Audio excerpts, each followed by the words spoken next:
Bakit mura ang second-hand na Mercedes-Benz? Alamin natin ang dahilan. Sa nakaraang 4 na taon, nagkaroon kami ng ilang problema na gusto kong ibuod at ipaliwanag paano ito naresolba. Pero mas mahalaga, sa kabila ng lahat ng mga pagkukumpuni at problema na naranasan namin, napag-iisipan talaga namin na ibenta na itong sasakyan, alisin ito at bumili ng iba. Kahit na second-hand ulit o kaya'y bago talaga, pumapasok talaga sa isip namin yon. Ibebenta ba natin ang second-hand na Mercedes? Pag-usapan natin ngayon.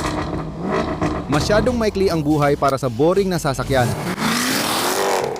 Ngayon, sa pangkalahatan, palagi naming nakikita ang pinakamaraming halaga sa pagbili ng mga second-hand na luxury na sasakyan, kadalasan 2 o 3 taon na ang tanda. Doon mo pa makukuha ang kaunting natitirang warranty at magagamit mo pa ng matagal ang sasakyan. Naninindigan pa rin kami, pero nagka-problema kami dito. Binili namin ang modelong ito na 2018 noong 2020 at ginagamit na namin ng 4 hanggang 5 taon. Noon, 30,000 kilometro lang, pero ngayon ay 60,000 kilometro na. Hindi naman masyadong tumaas ang gastos sa pagmamayari, pero mataas ang ilang gastos sa depreciation. Pinag-uusapan natin kung bakit mura ang second-hand luxury car, lalo na ang Mercedes, dahil sa matinding depreciation. Dahil sa maintenance, serbisyo at iba pang salik, mabilis bumaba ang halaga nila. Kahit ganito, binili namin ang sasakyan ng halos $45,000.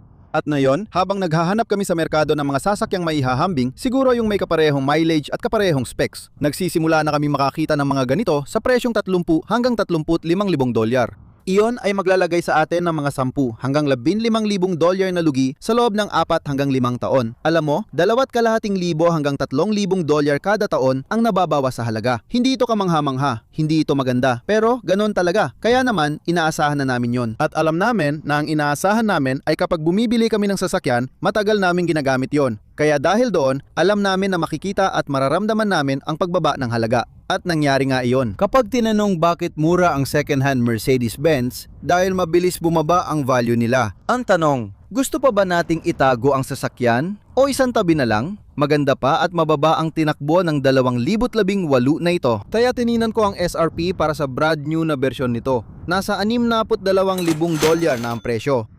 Yung base sedan na bersyon nito na may all-wheel drive, nasa 60,000 ka na. Ngayon, paano kung gusto mong subukan ng iba? Marami sa inyo ang nagsasabi, bumili ng Lexus, bumili ng Lexus. Kung bibili ng Lexus, comparable ang IS300 dahil sa Turbo 4 at all-wheel drive, aabot ng 50 hanggang $53,000. Kapag naidagdag mo na ang buwis, mga bayarin at paint protection film sa sasakyan, mas lalaki ang gastos mo. Yung Lexus, umaabot na ng 60,000 pagkatapos ng buwis at dagdag pati paint protection film. Yung Mercedes naman, halos $70,000 na. Para makuha ang ganitong kotse, kung ibebenta natin ng 30,000 at gustong mag-upgrade, kahit Lexus lang. Ngayon, kailangan nating maglabas ng panibagong 30,000 o para makakuha ng bagong bersyon nito. Kailangan nating magdagdag ng 40,000 para talagang makakuha ng bago. Kaya kung ibebenta mo ito ngayon, tanungin mo ang sarili mo. Paano kung ang lahat ng posibleng sira sa mga susunod na taon ay mas mababa pa sa diferensya? Dahil maganda ang magkaroon ng bagong kotse, pero mukhang bago pa rin ang kotse, parang bago pa rin kung gamitin. At nagkaroon kami ng ilang problema, pero maayos pa rin itong tumatakbo. Pero sa kabila niyan, may ilang mga bagay tungkol sa maintenance na dapat pag-usapan din dito. Kailangan nating pag-usapan ang halos pudpud na gulong. Kung ikukumpara sa pagbili ng bago, dapat isalang-alang ang gastos dito. Kaya kung kailangan nating magpalit ng bagong set ng gulong bito, dahil medyo nauubos na ang mga gulong na ito, hindi pa naman kalbo pero nauubos na. Kaya kailangan nating maglagay ng bagong set ng gulong sa kotse na ito.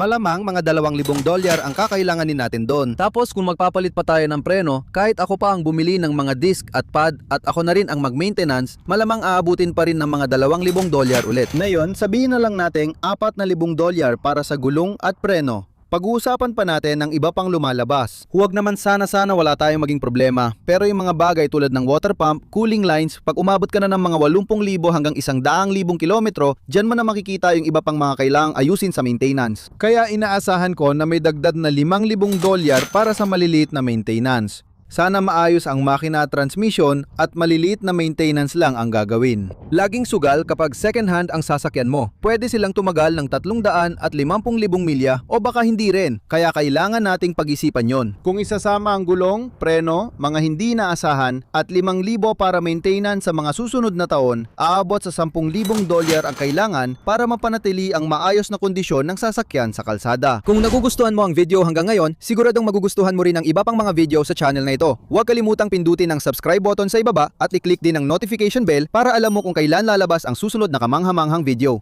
Ngayon, isang bagay na dapat pag-isipan ay kapag bumibili ka ng brand new na sasakyan. Maraming tao ang nagsasabi, alam mo, may warranty ka, wala kang magiging problema, pero malayo yon sa katotohanan. Dahil base sa nakikita natin sa pinakabagong trend sa mundo ng sasakyan at hindi lang ito para sa Mercedes kundi halos lahat ng brand, parang bumaba ng kaunti ang overall na reliability kumpara sa mga nakaraang taon. Patuloy na umuunlad ang teknolohiya kaya may mga problemang bumabalik. Ngayon, pinag-uusapan natin ang bagong Mercedes W200 at 6 na papalit dito. May mild hybrid na teknolohiya ito at dagdag features. Bukod dyan, halos pareho pa rin ang makina pero mas bagong 2-liter version. May mga bagong teknolohiya sa loob kaya hindi mo alam kung ano ang aasahan.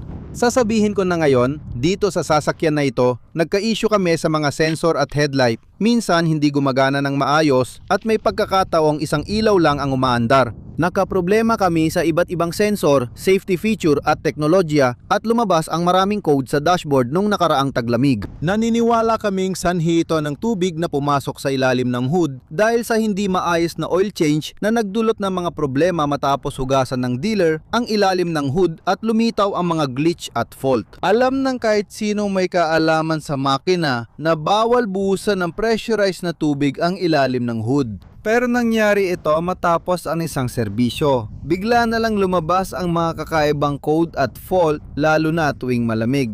May naririnig din kaming langit-nengit, hindi ko alam kung ano yon. Hindi matukoy ng dealer kung galing sa gulong, bearing o harapang axle ang ingay, lalo na't may all-wheel drive system na kami. Hindi pa rin nila mahanap ang problema, kaya tinitiis na lang namin ang langit-namit. At alam mo naman kung paano kapag bumili ka ng second-hand na kotse o second-hand ang kotse mo. May mga maliliit na bagay talaga na laging nakakainis, pero pagtagal, nasasanay ka na lang din. Nagkaroon din kami ng ganitong body panel. Tingnan mo kung gaano kapangit ang pagkakagawa niyan. Natanggal ang body panel na ito matapos kaming dumaan sa riles ng tren. Pero pati itong speaker dito, pumasok din sa loob ng pinto pagkatapos naming dumaan sa parehong riles ng tren. May ilang problema dito tulad ng cosmetic na issue, langit-ningit at kalampag. Sa kabuuan, maganda pa rin takbo ng kotse, diretso ang andar at nag-enjoy kami gamitin ito. Itutuloy pa ba namin? Alam na natin ang pinagdaanan nito at tayo ang pangalawang may-ari. Alam natin kung ano ang ginawa natin dito, alam natin ang kasaysayan nito. Siguro ba ngayon ang tamang panahon para talagang panatilihin ito at gamitin hanggang sa huli? Alam din natin kung paano gawin ang ilang maintenance dahil ako mismo ang huling nag-maintenance nito. Ako ang nagpalit ng langis na madali lang. Sinipsip ko gamit ang dipstick at oil sucker. Parang hand pump. Ganyan din karaniwan ginagawa ng mga dealer. Ginawa ko na ang air filters, cabin air at baka kailangan na rin ng coolant. Nagawa ko na rin ang ilang basic maintenance noong taglamig. Alam ko rin kung ano ang pinagdaanan nito. Bago na rin ang baterya nito kaya wala ng problema. Pero nagkaroon din kami ng problema sa PCV valve dahil kahit alin sa mga makina tulad ng C300 o GLC 300 ay may extended warranty mula sa Mercedes-Benz para palitan yon kung sakaling pumalya. Kung makita mo yung positive crankcase ventilation fault at nakita namin yon, dinala namin sa dealership at pinalitan nila. At kung ikaw magbabayad mula sa sarili mong bulsa, aabot yon sa 3,000 dolyar, mga 5 hanggang 700 dolyar para sa pyesa. Bukod pa doon, matrabaho ang labor dahil kailangan tanggalin ang maraming pyesa, iangat ang makina mula sa motor mount at marami talagang gagawin. Buong araw natangga sa dealership ang sasakyan. Maraming ginawa pero tapos na. Kaya alam na namin ang kalagayan nito ngayon. Alam namin ang nangyari at ang track record ng Mercedes-Benz na ito. Ginamit ko ang car loan calculator at napansin kong may 30,000 dolyar na diferensya kung mag-upgrade ako sa bagong Lexus. 30,000 dolyar sa halos 9% na interest rate, ang kakaharapin mo ay parang 600 at 50 dolyar kada buwan na bayad sa kotse sa loob ng 5 taon dahil hindi ako naniniwala sa 84 na buwan. Sobrang tagal na nun. Karamihan sa mga tao ay may negative equity at nalulugi na sa puntong yon. Kaya sinusubukan kong panatilihin ito sa 3, 4 hanggang 5 taon na saklaw. Pero sabihin na nating pinakamasamang kaso, 5 taon. Sa totoo lang, dapat mas maikli pa. Personal kong nire-rekomenda ang 3 hanggang 4 na taon. Kung gusto ko ng bagong bersyon ng kotse na ito, ang Mercedes-Benz gaya ng nabanggit ko na, pag kinalkula mo, ganun pa rin ang lalabas. Parehong 9% na interest charges. Pero bukod pa dyan, na yan pinag-uusapan natin ay $40,000 na pagkakaiba at tinitingnan mo ang 5 taong hulugan na $850 kada buwan. Kaya para makakuha ng bago, na yon nakikita mong gagastos ka ng 6 hanggang 700 o halos $1,000 kada buwan. Depende sa variant o modelong pipiliin mo. Na yon, parang hindi magandang paggastos ng pera yan, lalo na kung iisipin mo ang krisis sa gastusin sa pamumuhay at pwede mo namang ilan ang pera mo sa ibang bagay. Kaya ganito ko iniisip, sa 6 o $700 kada buwan, isipin mo ang mga aberya. Halimbawa, sa 2 buwan, kailangan ko nang magpalit ng gulong na parang 3 buwang bayad na rin.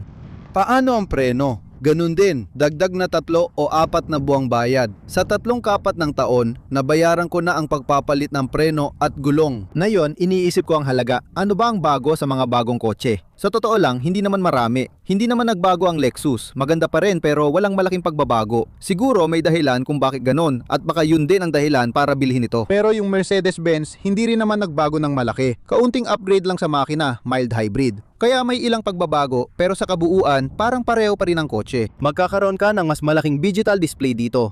Pero maniwala ka, pagkatapos mong magmaneho ng ilang araw sa mga ganong kotse, tapos na ang excitement pagkatapos ng 2 o 3 araw. Sa huli, halos pareho lang din ang resulta, pero mas hindi mo tiyak ang mangyayari at mas malaki ang tsansa ng bagong problema. Hindi pa kasama dyan ang tinatawag na bathtub curve na tumutukoy sa posibilidad ng pagkasira pati na rin ang early infant mortality. Kaya kapag unang-una mong nakuha ang sasakyan mo mula sa dealer, mataas ang posibilidad na magkaroon ng maraming sira. Kadalasan, dahil hindi naayos ng maayos ang mga tornilyo o kaya hindi tama ang pagkakakabit ng mga plug. May mga recall na di pa naayos, kaya may mga maagang sira. Habang tumatagal, kadalasan pag naka-1 o 2 taon ka na, mas konti na ang mga nasisira. Sige, bumababa talaga. Pagkatapos, ilang taon kang may consistent ang takbo at matibay pa sa paggamit ang sasakyan. Makikita mo ulit na tumataas ito, kaya parang batya ang hugis. Tinatawag nila itong bathtub curve dahil sa dulo, nawawala na yung infant mortality. Nasa end-of-life mortality na ang mga sasakyan na ito, kaya dumarami na ang mga problema tulad ng oil consumption, knocking at lumuluwag na timing chain at tensioner. Maaring nagsisimula ng dumulas ang mga automatic transmission. Umuungal na ang rear differential. Alam mo, ang kapabayaan at pang-aabuso ay magkakaroon ng epekto. Pero kahit maayos ang maintenance, talagang naluluma lang ang mga sasakyan. Ganyan talaga sila. Kaya dapat mong isipin kung alin ang mas mura. Alam mo, kung mas makakatipid ba tayo kung patuloy nating gagamitin ito hanggat kaya pa o kung bibili na lang ng bago. Nakakaranas ka pa lang ng mga unang problemang lumalabas sa sasakyan, hindi pa yung mga problema tuwing malapit ng magwakas ang buhay ng sasakyan. Kasi 2018 pa lang ito. Ngayon, may 8 taong lamang ka dito, pero kapalit nun ay gastos na aabot sa 700 hanggang $1,000. Kaya ang totoong tanong dito, ibebenta mo ba ito o bibili ka ng bago? Gusto talaga namin ang itsura ng kotse na ito at mahirap palitan dahil naniniwala ako na ang W204 ang dating Mercedes-Benz ang pinakamagandang modelo ng C-Class. At pagkatapos meron ka nito at gusto ko talaga ang itsura nito. Pakiramdam ko ay napakamakabago nito pero sabay na moderno at talagang klasikong Mercedes. Binibigyan ka ng malaking magandang grill sa harap at gusto namin ang kotse. Gustong gusto namin ang itsura nito. Gustong gusto namin ang coupe. At magiging napakahirap hanapin ang kombinasyon ng kulay na yan, yung napakagandang asul at yung maliwanag na interior, beige na interior. Talagang napakagandang kombinasyon. Parang sakto lang talaga ang chrome dito. Oo, palaging may bago at kakaibang pwedeng makita at minsan magandang pagbabago. Sabi nga, mas kilala ang demonyong alam mo kaysa hindi. Alam namin ang meron kami dito at wala kaming binabayarang hulog sa kotse. Kung iniisip mo pa kung gaano karami pang milya ang kaya, nasa 58,000 hanggang 60,000 kilometro pa lang ang tinakbo ng kotse. Naniniwala ba kami na kaya pa naming patakbuhin ang kotse na to hanggang 250,000 kilometro nang halos walang problema? Kung naniniwala kami na ganun nga, siguro sulit pa talaga. Kung akala natin hanggang 130,000 kilometro na lang ang kotse, mas mabuting ibenta o palitan agad. Agad-agad, di ba? Pero sa huli, palaging hulaan lang talaga yan kapag bumibili ka ng kahit anong teknolohiya. Kita mo, maraming may-ari ng Lexus at Toyota ang nagsisimulang gumabalik sa mas lumang mga modelo at tiyak mapapatunayan nila ito. Ang kasikatan ng ilan sa mga luma nilang V8 gaya ng 5.7 at ng Tundra ay lalo pang tumataas. Kakaunti na lang ang naakit sa bagong Tundra dahil sa mga issue sa kalidad ng 3.4. Ganoon din sa GR Corolla, may gusto pero masilan ang turbo na 3 silindro. Para lang talaga ito sa mga hindi mahina ang loob, hindi para sa mahiyain at mahinahon, kundi para sa mga talagang naghahanap ng matinding performance. Pero, ang regular na Corolla ay parang kasing exciting lang ng plain na yogurt. Ang Camry naman, napakagandang sasakyan. Ngayon, hybrid na lang ito. Maraming nagsasabi, gusto ko yung lumang XSE na may V6. Yun ang punto. Ang napapansin mo, maraming tao ang bumabalik at sinasabi, kahit yung Toyota 4Runner ayoko nung 2.4, gusto ko yung lumang V6. Kaya ngayon, ganoon din sa Mercedes. Magkakaroon ba ng punto, isang tipping point, kung saan sobra na ang bagong teknolohiya? Alam mo na magkakaroon ka ng mas maraming problema, alam mo mas marami kang magiging issue. Minsan pinipili ng tao na manatili sa kung anong meron sila. Marami ring bumabalik sa luma at bumibili ng mga sasakyang 10 taon na. Maraming tao ang nagsasabi na ang kalidad ng industriya ng sasakyan ay naabot ang rurok nung pagitan ng 2008 at 2012. At sa pangkalahatan, sang-ayon ako doon. Karamihan ng pagkakataon, oo, pero hindi sa lahat ng sasakyan. Sa tingin ko, marami pang kalat na kailangang suriin. Kung tutusin, ang BMW N50, apat na lumabas noong 2007 ay marahil isa sa pinakamasamang makina na nagawa nila.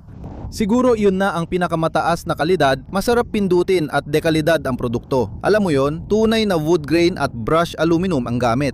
Sa halip na plastic na mukhang aluminium, totoong metal o kahoy talaga ang gamit nila. Ramdam ang mga pyesa at masarap pindutin ang mga button kaya nakakatuwang gamitin. Talagang mahusay ang pagkakagawa ng mga sasakyan nila. Ang makina at drivetrain ay nauna pa bago lumabas ang direct injection at turbocharging ng ibang brand. Kahit may mga turbo na dati, nagsisimula pa lang ito noon. Malaking pagbabago ito para sa high performance na sasakyan at ilang espesyal na modelo. Sa kabuuan, iyon ang pinakamataas na tibay. Kaya ngayon, tinitingnan ko ito at sinasabi ko sa sarili ko, aba, may turbo ito, direct injection, at marami pang ibang bagay na siguro hindi makakatulong sa tibay ng makina.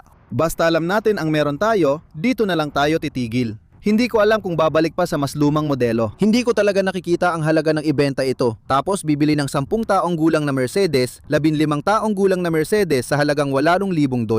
Malamang ay sasalubungin ka ng panibagong mga problema. Pero mahal namin ang kotse na ito. Hindi ito perpekto. Yung ibang problema ay direktang may kinalaman sa tao, sa tingin namin ay dahil sa human error. At yung iba naman ay dahil talaga sa kotse. Pero kahit ganon, alam namin kung ano ang meron kami. Mga hamon sa kalidad, mahal na maintenance, mahal na pyesa, alam mo na, malaking pagbaba ng halaga. Lahat ng ito ay dahilan kung bakit nagsisimula ng bumagsak ang presyo ng mga ito. Dapat ko na bang ibenta ito? Gusto kong marinig ang opinyon ninyo sa ibaba, panatilihin o ibenta? Gusto kong marinig ang mga saloobin ninyo. Pakisulat lang sa comment section. Sabihin ninyo pa ang iba pang opinyon ninyo. At sa lahat ng yan, sasagutin natin ang matagal lang tanong, bakit mura ang mga second hand na Mercedes? Sana magkita-kita tayong lahat ulit sa susunod. Kita-kits, paalam!